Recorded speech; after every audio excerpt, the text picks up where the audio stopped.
Hello, welcome to the Business Advocate Podcast. My name is Russell Carrier. I'm the owner of First Choice Business Brokers of East Tennessee and Nashville. And as you know, we discuss topics that hopefully benefit business owners out there. And today is no different.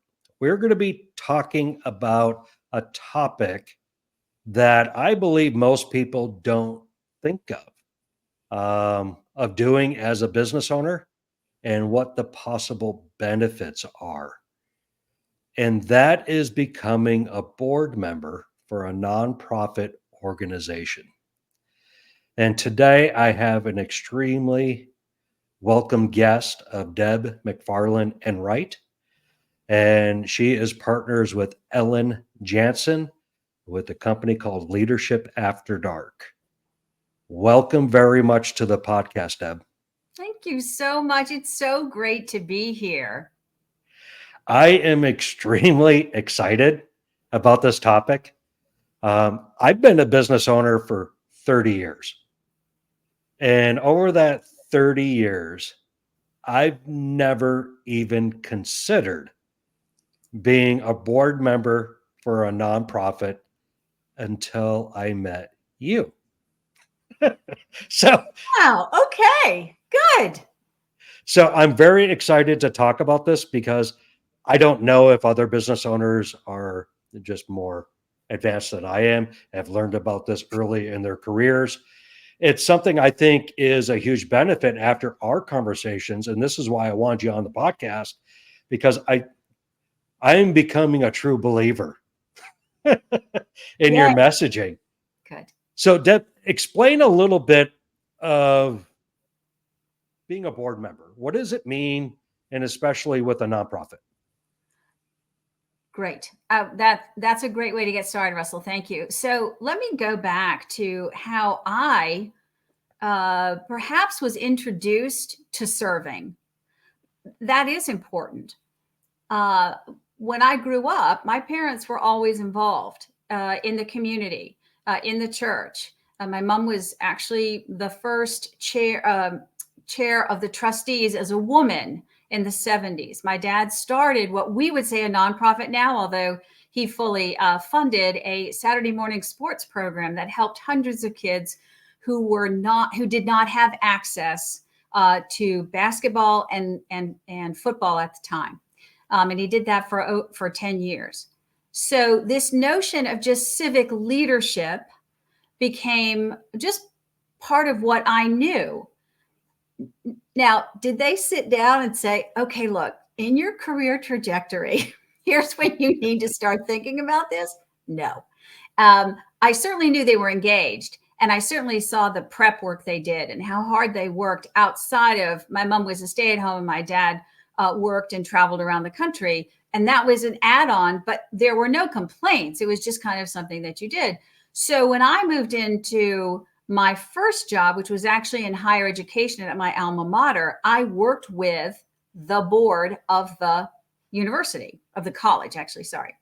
And so I saw it in action. But I will tell you, Russell, unless I had had that kind of adventure in my early days, not only as a kid, but in my career, I would have known about it in terms of the structure, but it's truly why I enjoy and am an advocate for this movement of getting really high performing people like yourself onto boards, but also understanding the real pleasure and adventure that it provides. So getting into the work and serving in a consultant way with strategic planning, leadership development, and operational excellence for this nonprofit sector, you really do understand how consequential the impact can be for board members and how they can really help elevate, expand, and make stronger a nonprofit organization. Okay. Thank you very much for giving the history. I should ask that. I didn't. So, It was a good discussion point, that's all. And anytime I well, can lift up my parents, I'm all about it.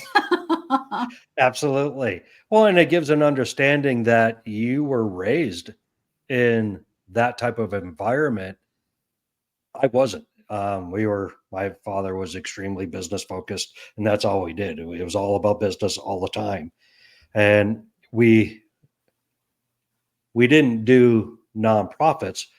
My parents were involved in the community as far as helping people start businesses, improve businesses, things of that nature. Mhm. So again, it's just what we're aware of through our careers and what gets brought to us. So that is honestly, a huge benefit for you to have been able to see that and witness that.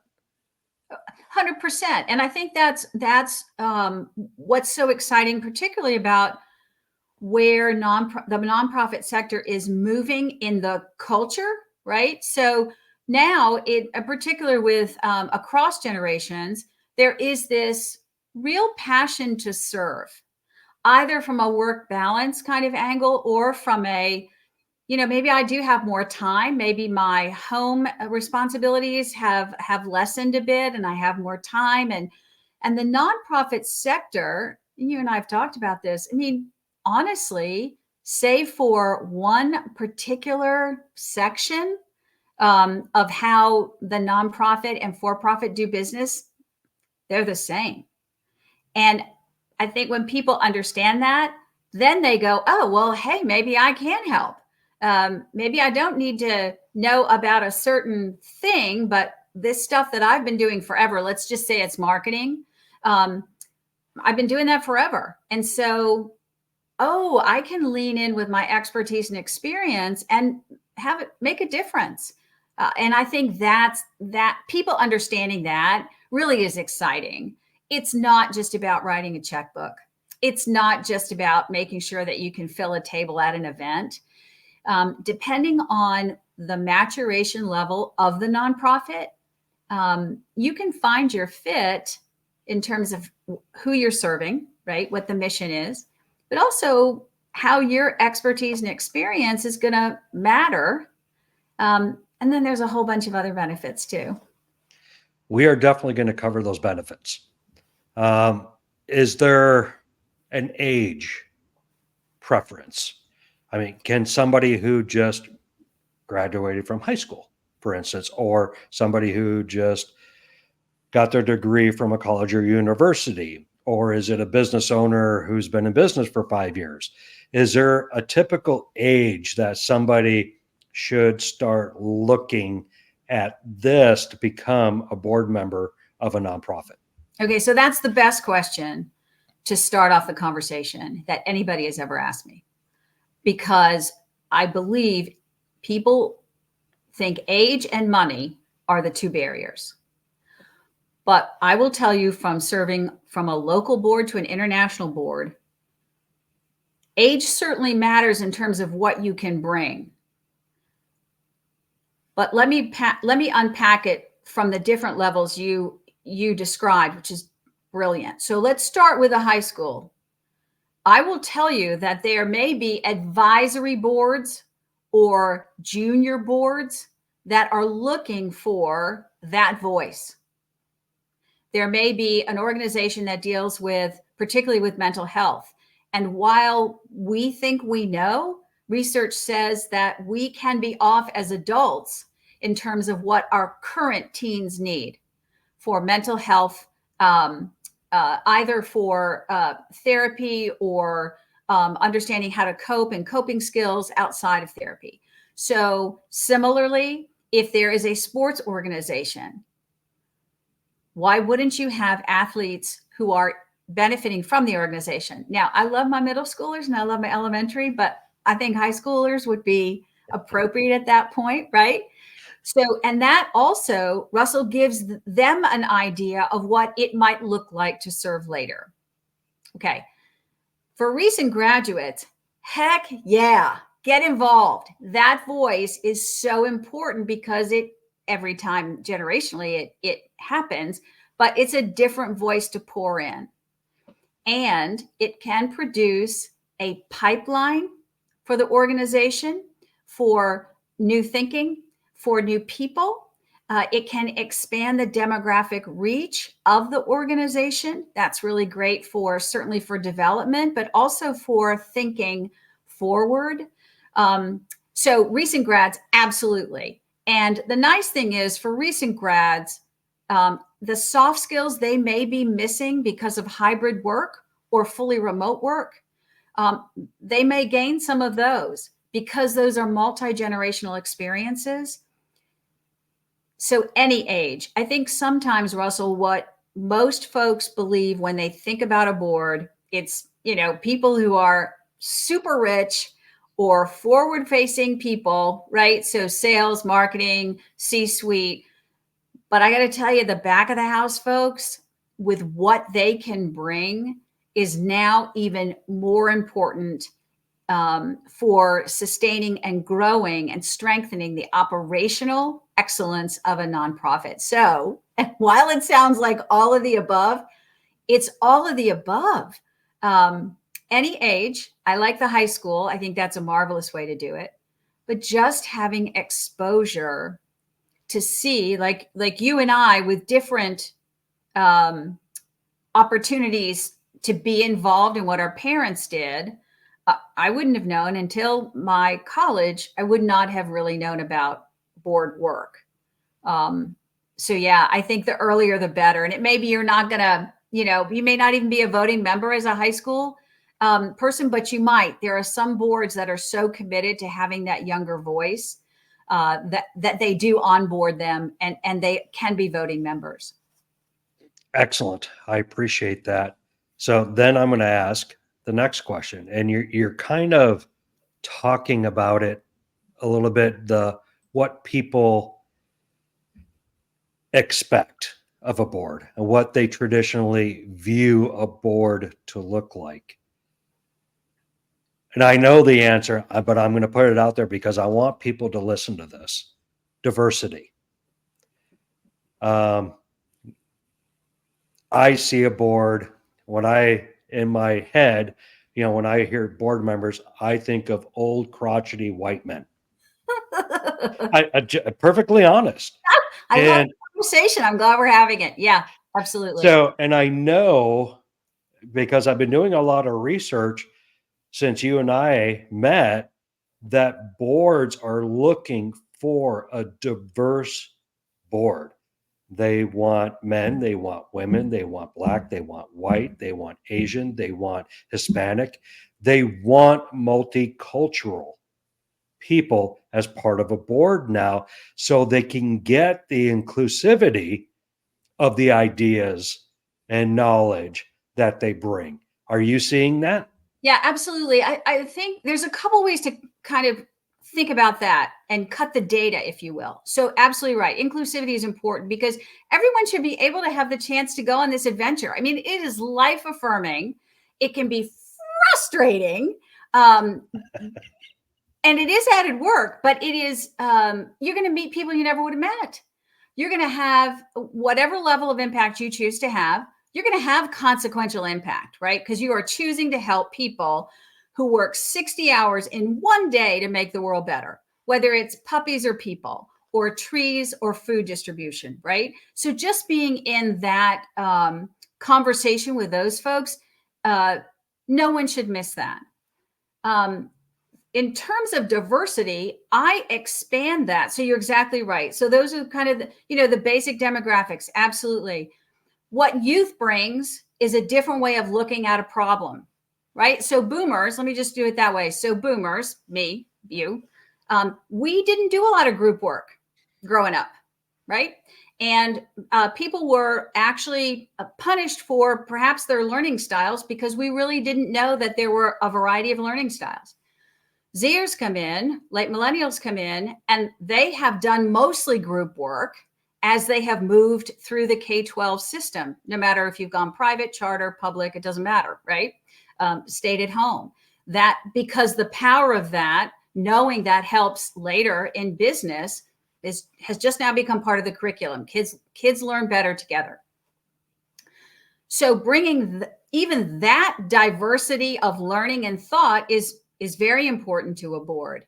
It's important geographically about how people might look at an issue. It's important in terms of education, how they might look at a issue. You will Also, it's not start to see, there's an expansion of bringing either alumni of those who have gone through a program and now have a seat on the board, which is critical. But we never thought about that before. Now, I'm not really sure if that's going to work for the rescue shelter, but it certainly is going to help for people who have gone through treatments or gone into workforce development or have been the beneficiary of redistribution of food. So we're seeing boards look like the community in which they serve. Yeah, so spot on. So from experience, education, basic demographics, how people might approach something. Now, I believe, especially if you serve on a national or regional or an international board, the ability now to bring people from around the world together on a board, because you can have conversations like we are, just expands this notion of how these organizations can be supported. So just, I want to correct you on something real quick. I am not a baby boomer. Oh, I'm so sorry. I am the forgotten generation. We're the Gen X. Oh my gosh. See, I am so sorry, Russell. That's terrible. Well, okay. So I look very old for my age. No, that's not. Oh, jeez. I knew it. Yeah. Well, I'm glad I stepped in it. This is fabulous. I will say that I absolutely agree on it is really in a variety of ways. It is the generation that was going to have to survive the switch to 2000, right? And all of a sudden, we ghosted you guys on a variety of levels. So I want to lift up the Gen Xers now, since I have I put you in the wrong generation. Although I got to say, if you had to be in a generation amongst the ones we chat about, boomers aren't bad. We'll get back on topic now. So you mentioned already that there are many benefits to being a board member. And I know the list is long. Let's highlight the top 5. Terrific. I think that the first is just the notion of civic leadership, leaving an imprint, not for accolades, but for impact. I think the other, for the individual, it's the opportunity to network. And that might sound, what should I say? Transactional. Just say it. Transactional versus transformational. Thank you. But it's a reality. You're going to meet people you never would have before. And it could lead to something, or it could cause you to bring forth maybe a problem you've got and somebody helps you to solve it. That's also what we know from networking, right? From our conversations. It helps with the brand. So for folks who are in that small business or starting to grow business, having in the portfolio an active civic leadership participation in the community is critical. People look at that. The folks you're trying to recruit and retain are looking to see what is your footprint in terms of civic leadership. So this helps to increase the brand and increase the reputation. It certainly helps in transitions. So if you've moved into a new area, I have a friend we talked about it yesterday, who's moving to a new area, has served on boards, loves it. And that's how he is going to learn about his community, because you also have just everyday conversations during a board meeting. It's not all just the, getting into the numbers and how are we doing and how many are we serving. I thought that was just a brilliant way to do it. He's got a really long list of leadership positions he's held in the community. And so just going in and maybe even serving on an advisory board before stepping into, so he can understand how this particular region he's moving to views nonprofit board service. So I love the transition. Also, if you are transitioning out of a job, a role, maybe deciding what your next is going to be, this is a nice way not to feel isolated and alone. It goes back to the networking, but it's really nice to be around people who care, have some compassion about something. So maybe you're not sure what your next is going to be, but you need to keep your chops up. This is a way that you can do that. It's almost as though you get to add to your resume doing that. I think the final one, I did think about this a lot. It is a way for a business owner to have a chance to evaluate perhaps an emerging leader in their fold. Interesting. Which is another way to check on soft skills, to check on capacity, to check on commitment, to see if that potential promotion or engagement in a new way within the company actually is going to put that person in a beneficial position for them. And I think that you're still doing good.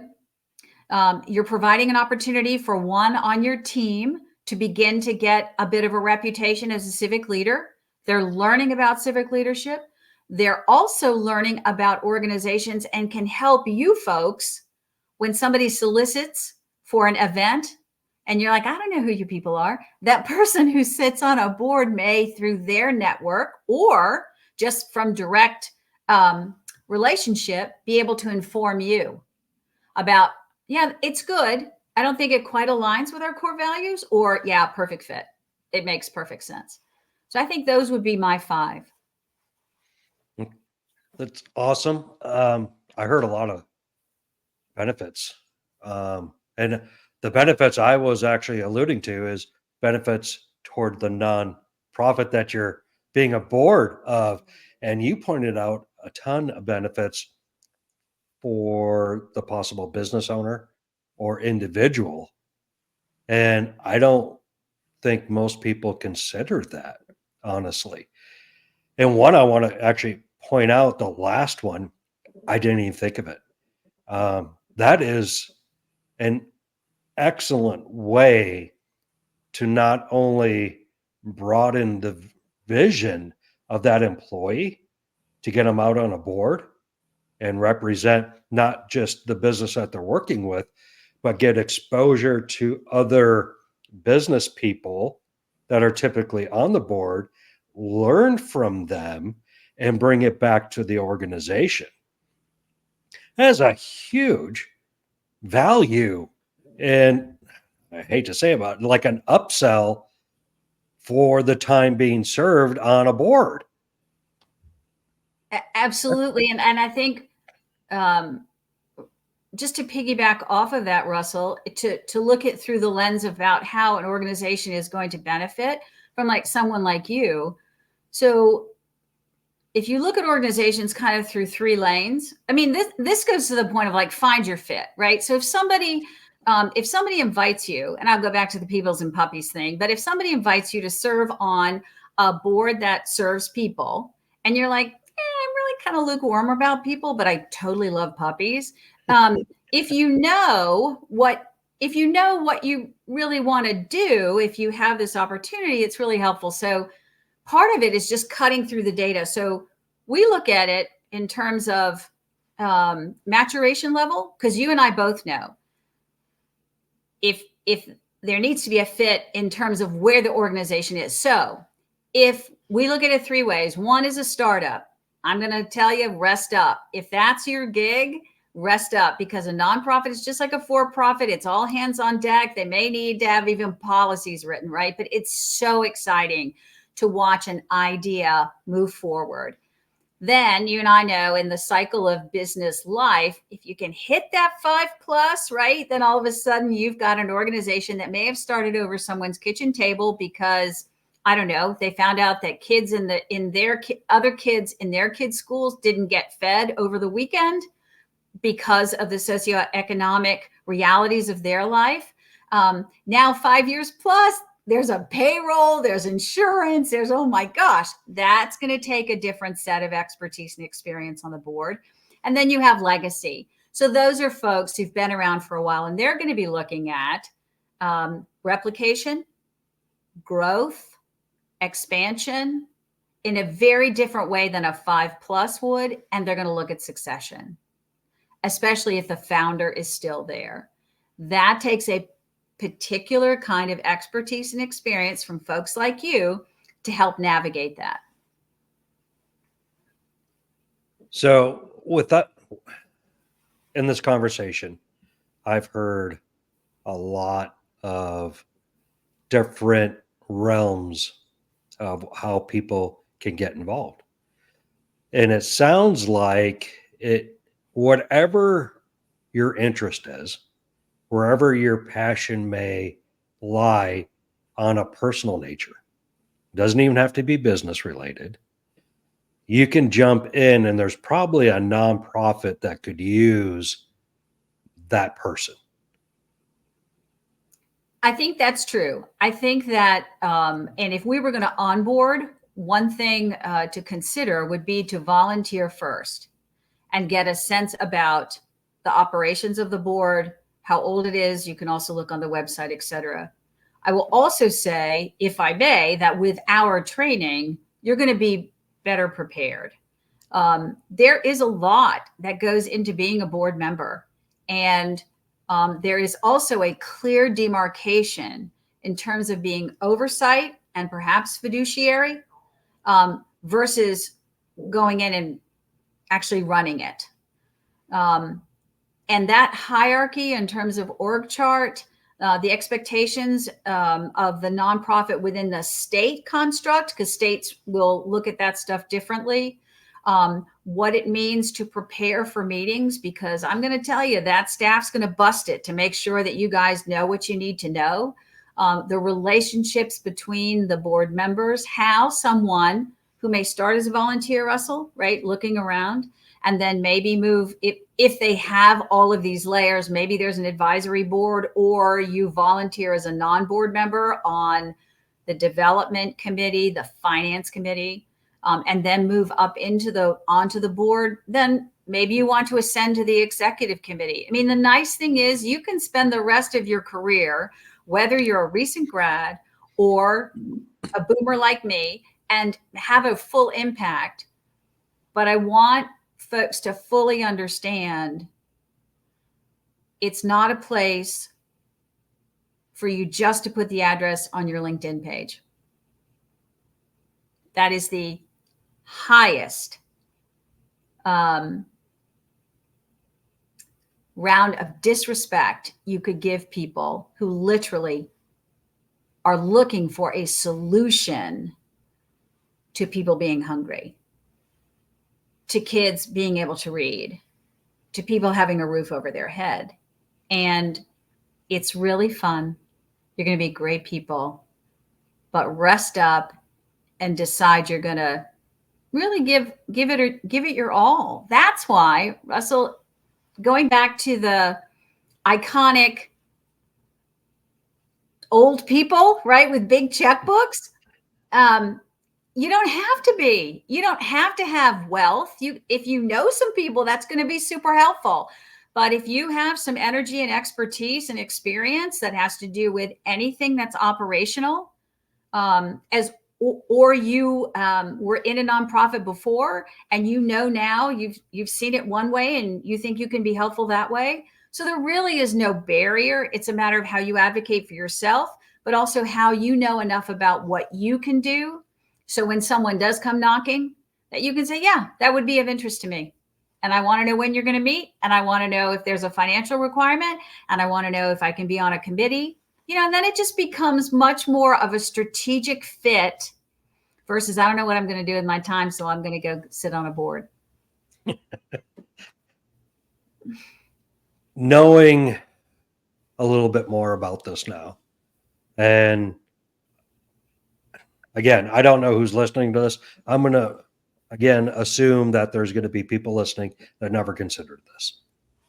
They don't know what to expect. And you touched on it, Deb. And normally I don't talk about the businesses that people are in when they do this podcast. But this is extremely unique.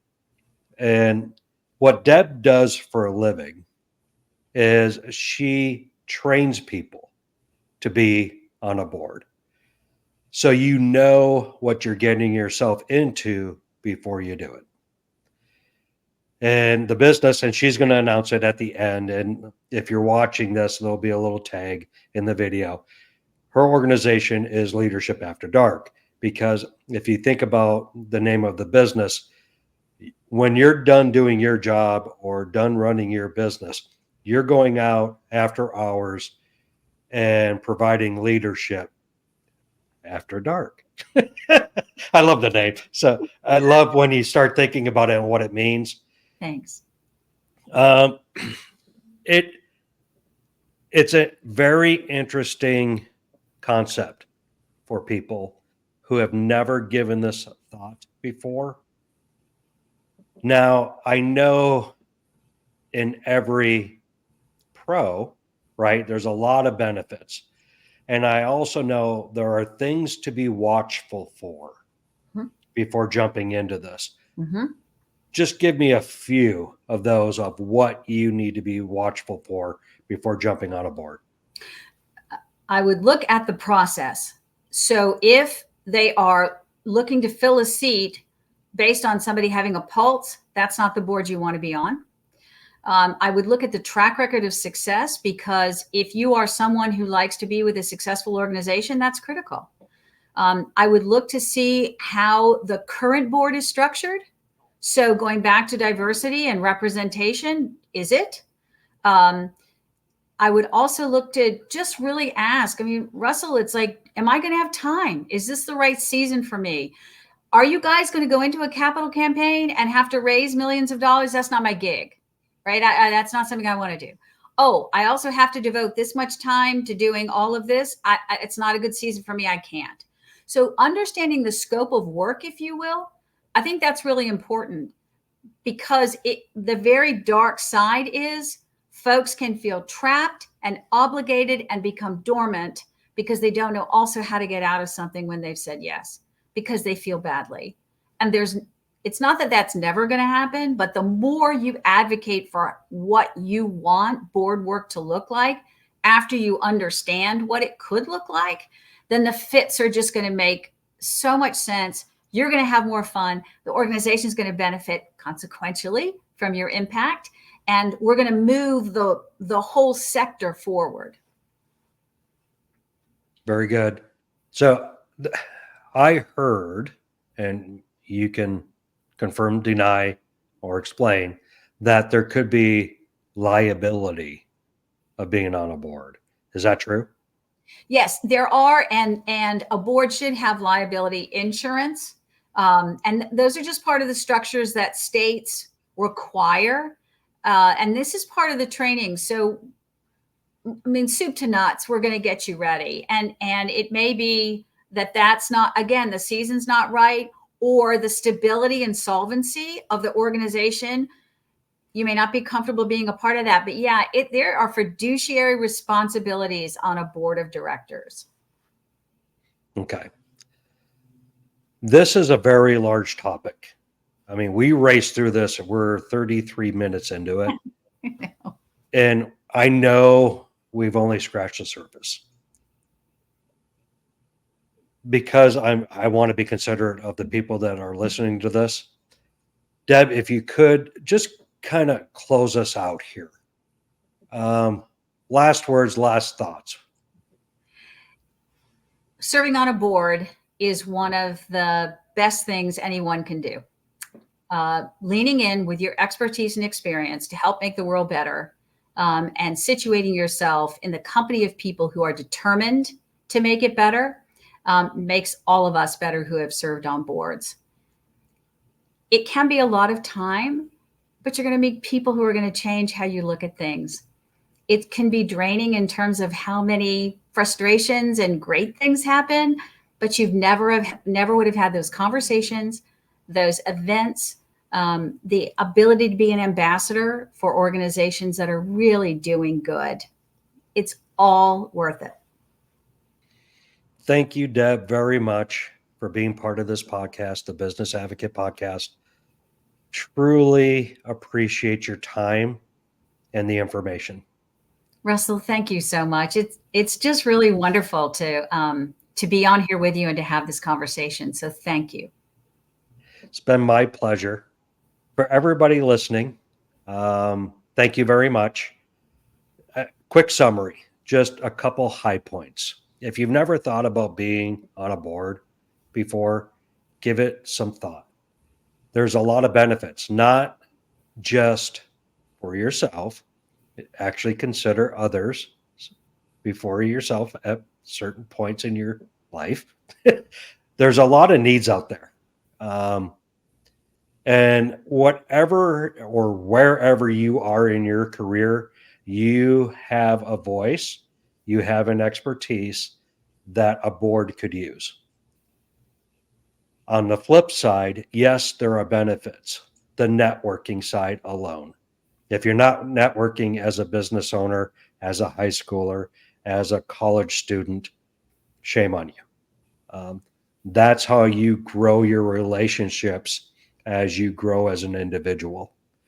So just from that alone, you are going to receive a benefit from being a board member on a nonprofit. Whatever your interest is, whatever your cause is, take a look and see what's out there and see if you can contribute. My name is Russell Carrier.